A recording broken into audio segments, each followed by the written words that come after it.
Hi hello నమస్తే welcome to our channel. So ప్రస్తుతం మనతో పాటు ఉన్నారు realtor oxygen founder doctor Nandi Rameshwar Rao గారు. నమస్కారం డాక్టర్ గారు. నమస్తే అండి.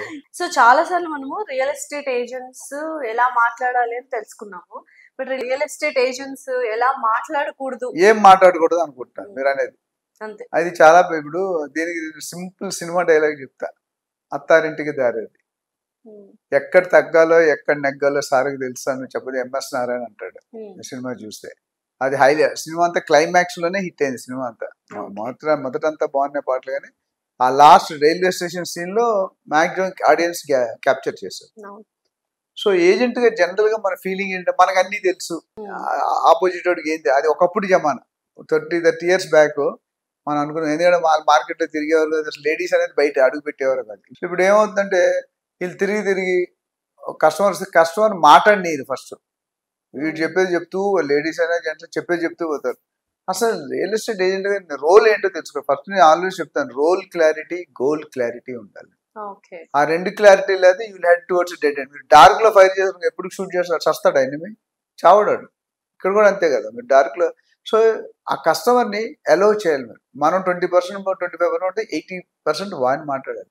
ఎందుకంటే డబ్బులు ఇచ్చేది ఎవరు, ఆయన మీరా? మనం తీసుకునే రిసీవింగ్ ఎండ్ లో ఉన్నాం. ఇచ్చేవాడికి ఆ హక్కు ఉంటది, చెప్పేవాడికి వినేవాడు ఎక్కువ లోకం అంటారు కదా, సామెత ఉంది. చెప్పేవాడికి ఇప్పుడు వినేవాడు లోకువే. సో అట్లా ఇక్కడ ఏంటంటే మనం ఈ కస్టమర్ ఎవరైతే వస్తారో ట్రై టు అండర్స్టాండ్ హిమ్. మనం బ్రోకరేజ్ సంపాదించాలి, కమిషన్ సంపాదించాలి, ఆ దిశలో మాత్రం పని చేయకూడదు. You should understand the customer. Broker తీసుకో, నేను వద్దంటలేదు, do your job perfectly, then you take. Customer ఆయనంతలో ఆయన ఎక్సైట్ అయ్యి నీకు కమిషన్ ఇస్తే ఆ రోజు నువ్వు హ్యాపీగా ఉంటావు.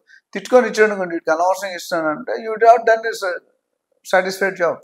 ఈ రోజుల్లో సాటిస్ఫాక్షన్ లేదు, గుడ్ లేదు, వెరీ గుడ్ లేదు, ఎక్సలెంట్ లేదు, ఇవన్నీ పోయినాయి. మీ కెరీర్ సాటిస్ఫై చేయడమే చాలా కష్టం. సాటిస్ఫై అయిన తర్వాత good, very good, excellent, great, ఇవన్నీ. ఇప్పుడు ఏంటి తెలుసా, ఎందుకంటే అందరికి అంత నాలెడ్జ్ వచ్చింది, అవేర్నెస్ వచ్చింది ప్రతి ఒక్క ఫీల్డ్ మీద. So you should give him a wow factor. ఇప్పుడు లేటెస్ట్ నడుస్తుంది వావ్ అని. ఇప్పుడు అంటే నువ్వు అన్ని 100% 99% కరెక్ట్ చేసి రియల్ ఎస్టేట్ దౌర్భాగ్యం అంటే 1% వచ్చేసి డీల్ బ్రేక్. సో ఈ కస్టమర్ అనే ఆయన మన దగ్గరికి వచ్చే ముందు 10 మంది కలిసి వస్తారు, గుర్తుపెట్టుకోండి. మీరు ఒక్కరు మీ కంపెనీ గురించి మీకు తెలుసు, నా కంపెనీ గురించి నాకు తెలుసు, కానీ ఆయన వచ్చే 10 కంపెనీలు మాట్లాడి నీ దగ్గరికి వస్తాడు. You may be 9th A customer అయినా 5-10 ప్రాజెక్ట్ చూడకుండా అసలు డెసిషన్ తీసుకోడు. అంటే మీ గురించి ఎంతమంది పొల్యూట్ చేస్తుంటారు. సో అది అది చాలా మంది గ్రహించుకోం. ఆయనకి ఏం తెలియదు, మనమే తోపు, మనమే గ్రేట్ మాట్లాడుతూ పోతే వాడు చూస్తాడు. ఇంకొకటి ఏంటంటే కస్టమర్ మన ఆఫీస్ పిలుస్తాం, పిలిచి మనకు ముందు కూర్చోబెడతాం, మనం వేరే కస్టమర్తో ఫోన్లో మాట్లాడతాం. ఈ 2 నిమిషాలు చూసి వెళ్ళిపోతాడు. అంటే వీడు ఎంత బిజీగా ఉన్నాడు, నాతో ముందు పక్కన మాట్లాడితే కోపం వస్తుంది రాదు. ఇది చేయకూడదు. నో అని చెప్పడం ఒకటి చేయకూడదు. ఇవాళ మనం ఈ వీడియోలో అంటే ఏం చేయకూడదు, ఏం చెప్పకూడదు. ఎగ్జాంపుల్, అదేవిధంగా సైట్ విజిట్ చేసినట్టు ప్రికాషనరీ తీసుకోవాలి. ముఖ్యంగా ఏం చెప్పకూడదు అంటే ఇది కోర్ట్ లాంటిది. ఒక బయ్యర్, ఒక ఏజెంట్ కానీ ఒక సెల్లర్ ఏజెంట్ మాట, it's like A court atmosphere. నువ్వు ఎంత ఎక్కువ మాట్లాడితే దాని తప్పులు బయటకు వస్తాయి. కస్టమర్ అంటాడు, ఈ ప్రాజెక్ట్ లో స్విమ్మింగ్ పూల్ ఇస్తారా అంటాడు. ఇవ్వచ్చు, లేకపోవచ్చు, చిన్నది ఉండొచ్చు. గేటెడ్ కమిటీ మనం లాస్ట్ టైం మాట్లాడుకున్నాం, non gated, semi gated, fully gated. మీరు అమ్ముతుంది నుంచి నాన్ గేటెడ్, ఆయన అడుగుతుంది నుంచి ఫుల్లీ గేటెడ్ కమిటీ ఇస్తారు సార్. స్విమ్మింగ్ పూల్ మా ఎండీ చెప్పేసి, ఎండీ ఎందుకు ఇస్తాడు? ప్రాజెక్ట్ డిజైన్ లేదు, అప్రూవల్ లేదు, ఎక్కడ ఇస్తారు? మనం కమిటీ అవుతాం, which is wrong. Talk facts అంటారు. ఉన్నది జో దిక్తా హై ఓ బుక్తా హై. నిప్పు నిజం లాంటిది, నిజం నిప్పు లాంటిది. అంటే నిప్పు ఉంటే పొగ వస్తుంది ఆటోమేటిక్. నువ్వు లేకుండా ఇచ్చేసా అంటే నాకు సేల్ అవ్వడం ఇంపార్టెంట్ అనుకుంటే you're deceiving the management. Management ఇవ్వలేదు, నీకు ఇచ్చారు ప్లాన్, నా అప్రూవల్, డిటిసిపి, రేరా అప్రూవల్ ఇవి ఉన్నాయి. కొంతమంది రేరా స్పెల్లింగ్ ఇడితే చెప్పలేరు, అంటే ఎక్స్పాన్షన్.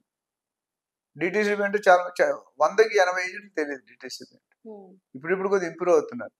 సో కస్టమర్ ఏది అడిగినా ఆచి తూచి చెప్పాలి. You're only a selling agent, selling executive. Decision తీసుకునేది బిగ్ బాస్ ఉంటాడు అక్కడ. మీకు తెలియకపోతే తెలియకపోవడం తప్పు కాదు, తెలియకుండా అబద్ధం చెప్పడం, తప్పు చెప్పడం తప్పు.